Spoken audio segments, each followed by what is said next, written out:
The Curse of the Totem. In the remote wilderness of the Pacific Northwest, there was a dense, ancient forest that locals referred to as Whispering Pines. The forest was shrouded in mystery and superstition, with tales of spirits and ancient curses passed down through generations. At the heart of Whispering Pines stood an old, forgotten totem pole, weathered by time and covered in strange, menacing carvings. The totem had a dark history. It was said to have been created by an ancient tribe to imprison a powerful and malevolent spirit. Over time, the tribe disappeared, leaving the totem as the only reminder of their existence. The locals avoided it, believing that disturbing the totem would unleash the spirit trapped within. One summer, a group of friends decided to explore Whispering Pines. They had heard the legends but dismissed them as mere stories. The group consisted of Mark, an adventurous thrill seeker, Sarah, his skeptical girlfriend, Tom, an amateur historian fascinated by Native American lore, and Lisa, who was always up for a challenge. As they trekked deeper into the forest, the air grew cooler and the trees denser. The friends joked and laughed, their voices the only sounds breaking the eerie silence. They finally reached a clearing where the totem stood, its presence imposing and foreboding. "This must be it," Tom said, his eyes wide with excitement. "The legendary totem of Whispering Pines." Sarah rolled her eyes. "It's just an old wooden pole. I don't see what the big deal is." Mark approached the totem, running his fingers over the intricate carvings. "I think it's pretty cool. Look at these details." Lisa shivered, feeling an inexplicable sense of dread. "Maybe we should leave it alone. It gives me the creeps." Ignoring her unease, Mark suggested they set up camp in the clearing. As night fell, they built a fire and settled in, sharing stories and roasting marshmallows. The firelight cast flickering shadows on the totem, making it seem almost alive. After a few hours, Mark had an idea. "Let's take some pictures with the totem.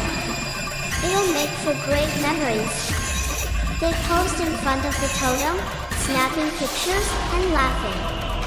As the night wore on, they grew tired and retreated to their tents. The forest was silent, save for the occasional rustle of leaves in the wind. In the middle of the night, Sarah awoke to a strange noise. It was a low, guttural whisper, like the forest itself was speaking. She sat up, listening intently. The whispering grew louder, more insistent.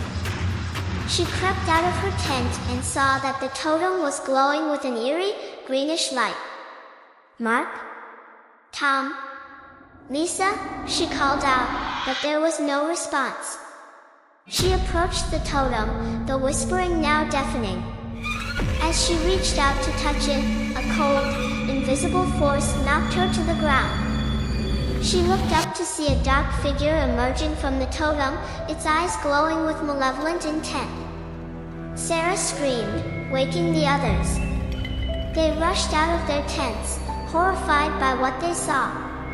The dark figure loomed over Sarah, its presence radiating evil. Mark grabbed a burning log from the fire and thrust it towards the spirit, but it passed through the figure harmlessly.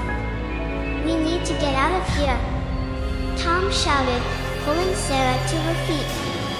They ran through the forest, the spirit chasing them, its whispers filling their minds with terror. They stumbled upon an old, overgrown trail that led to a small, dilapidated cabin. Desperate for shelter, they rushed inside and barricaded the door. The spirit pounded against the walls, its whispers now a cacophony of rage. Tom frantically searched through his backpack, pulling out a book on Native American lore. "There has to be something in here that can help us." He found a passage about the totem and the spirit trapped within. It described a ritual to banish the spirit, but it required specific herbs and a ceremonial chant. sage and cedar, Tom said. And we need to chant this. Lisa rummaged through her own backpack. I brought some sage. My grandmother always said it was good for protection. Tom and Lisa quickly prepared the sage, lighting it and waving the smoke around the cabin. They began to chant the words from the book, their voices trembling with fear.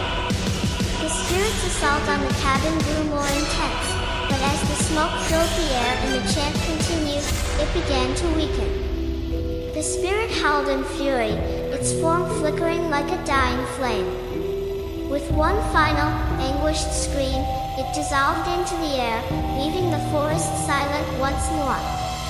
Exhausted and shaken, the friends collapsed to the floor. Is it over?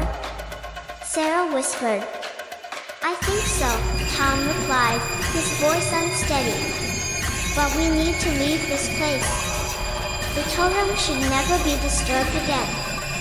As dawn broke, they gathered their belongings and left Whispering Pines, vowing never to return.